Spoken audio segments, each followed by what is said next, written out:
انا خلاص ما عنديش كلام تاني يتقال، والله العظيم ثلاثة انا ما عندي خلاص كلام تاني يتقال بعد المستوى ده.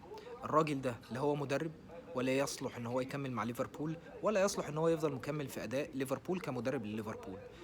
الماتش ده كسبنا خسرنا اتعادلنا ان شاء الله، لو حتى جبنا سكور كسبنا 20-2، لازم يتم اقالته. خلاص يا جماعه، هو ده مستواه، ده اخره. وانا قلتها قبل كده ان الراجل ده السنه اللي فاتت كسب الدوري بفريق كلوب، وكانت خطط كلوب وطريقه لعب كلوب. الراجل ده لازم يمشي، علشان خلاص انا مش قادر استحمل. انا بقالي كذا فتره ما بعملش فيديوهات عن ليفربول بسبب ان انا مش قادر استحمل اتكلم على ليفربول.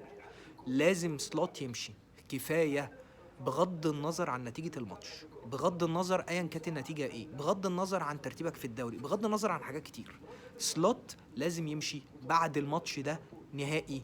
ونرجع نبوس جزمة يورجن كلوب، نقول له تعالى يا باشا، بعد اذن معاليك، بعد اذن معاليك، احنا اسفين، احنا نستاهل ضرب الجزمة. انت لازم تيجي يا باشا ونعمل لك اللي انت عايزه.